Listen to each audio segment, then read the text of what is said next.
Hello everybody, here is what you are working on in flute this week. So we're first going to look at a B flat. So I'm going to get both in here. So this right here is this long key, okay?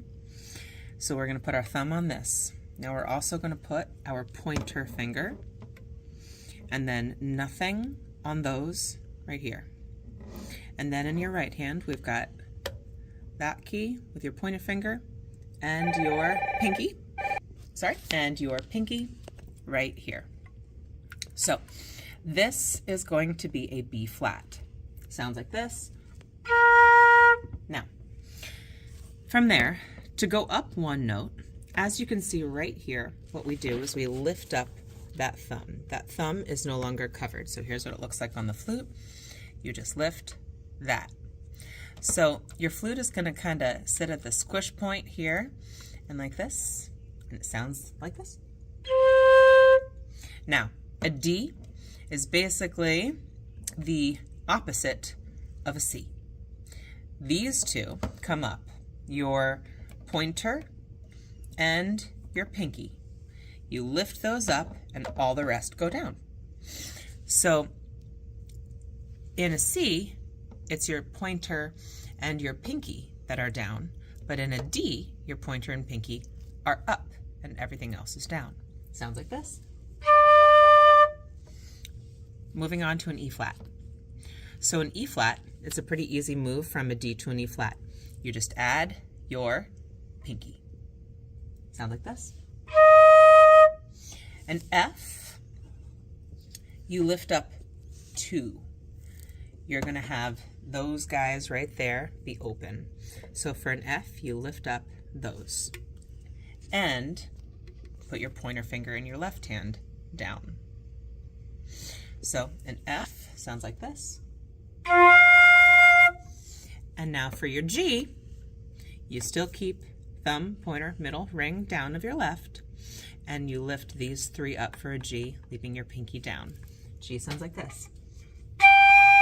Now, as you play notes that get higher and higher, you're going to firm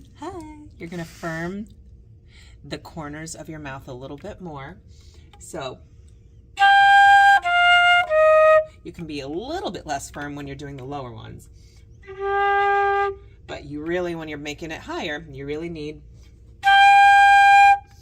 pulling it back that way just a little bit. So to review, we got B flat, C, D, E flat, F, G. So for your homework this week, here's what I want you to work on.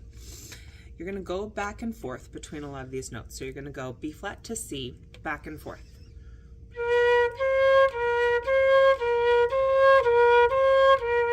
Remembering you can use your tongue to break that one stream of air. So you can take a full breath, and then as you exhale, your tongue is breaking up the air. So every time my fingers change, my tongue is also stopping the air. Now, the tricky one is kind of going from the C to the D. C, D, C, D. And friends, it's also important, you don't need to be blowing into your recorder the entire time you practice. You can just spend time doing this, like with me right now. And when you blow, it goes like this.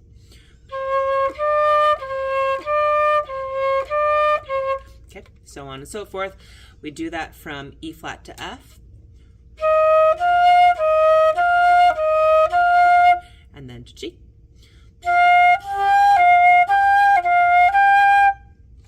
So my friends, that is one thing I want you to do. Go back and forth between the notes to practice the fingers. Pause. All right, so for dreidel, we start on an F, and then we go to a B flat. Then we move to a C, a D, and then back down to a B flat. When you're practicing, I want you to just do small chunks. Maybe you only practice one measure. Maybe you go like this. F, B flat, C, C. It goes like this. and just do that a whole bunch of times. When that is smooth, add on D, B flat.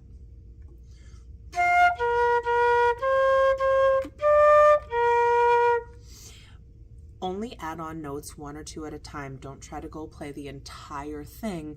That's not going to be worth your time. Little chunks. Here's what my dreidel sounds like all together. Don't do this until you're ready. Here we go.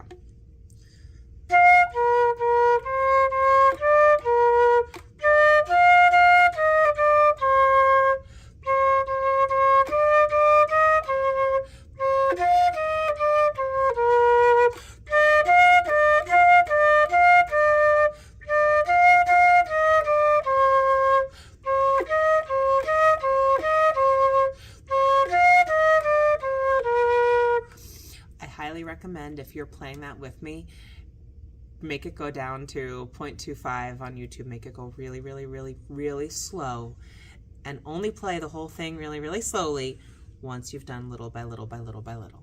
All right, happy practicing, guys.